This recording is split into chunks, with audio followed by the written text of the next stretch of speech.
Hi, this is me again, Ranveer Brar, and in this journey of discovering flavors from India with a little bit of exoticity, we've reached the stage where we need to travel to the south. Like, not literally travel to the south with a dish that's soul food for all of us. Whether we are from the north of India or south of India, Upma literally and always means comfort. Let's redefine that comfort with a very interesting recipe and, of course, with Victorinox. So Upma is basically a comfort porridge, right? And it uses typically semolina, but can also use any other grain. You see a lot of different grains being used for Upma. So that was the idea, that let's use quinoa. And if you don't really have time, then quinoa is a good idea. What I've taken here is I've taken red quinoa and then I've soaked it overnight, right?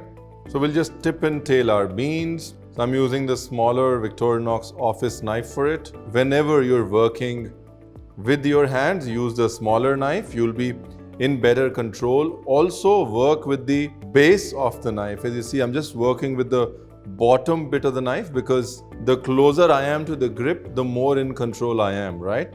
So if I were to do this from here, I would not really be in control. The closer I am to the grip, the more in control I am. So especially when you want to be efficient, not get hurt, be precise, it's a good idea to cut from closer to your grip.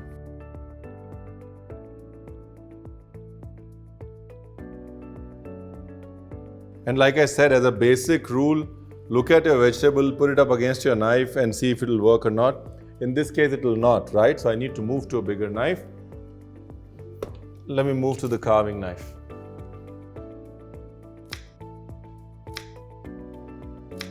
So the reason I'm not cutting it into big dices is because one, I have to justify the size of the quinoa. I can't have huge vegetables and small sized quinoa in it. Two, I have to figure out the cut in such a way that the vegetables cook by the time the quinoa is cooked, right?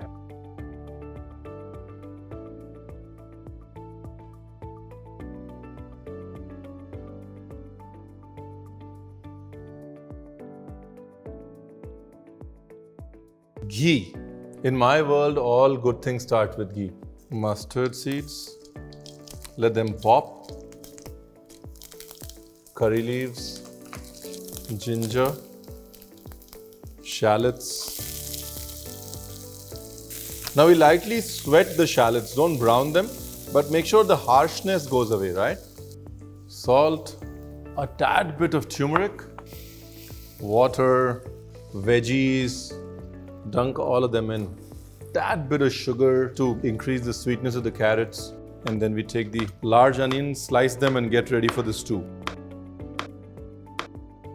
And now the mushrooms. So whenever you're working with your hands and you're not using the chopping board, pull out the smallest knife, bring out your office knife, and remember to use the base of the knife so you don't cut your hands. Be sharp, but be safe. Quinoa. And now for the stew, you can take oil. Coconut oil works beautifully well if you want to use coconut oil.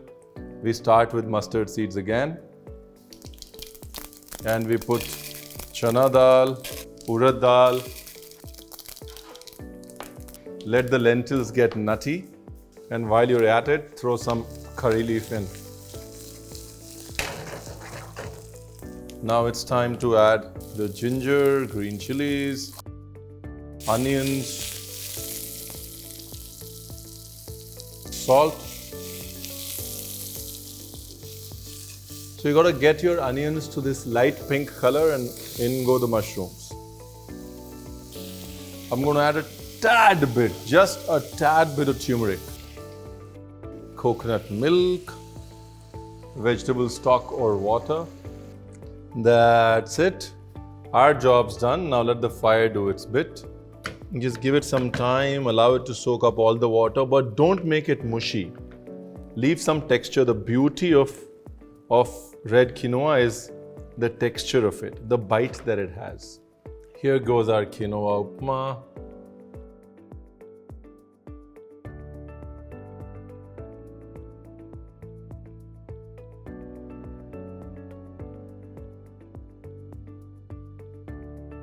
some chilies here and there for color, love and luck. Fantastic. Nothing can beat coriander when it comes to making dishes look good. Everything about food is meditation. Cutting, it's repetitive, it's meditation. Stirring is repetitive, it's meditation. But right on the top of all that is tasting. That's when all the senses get stirred. That's the ultimate meditation. Go on, meditate. There are a lot of videos coming your way. Take care. This is Ranveer Brar signing off for Victorinox. See you soon.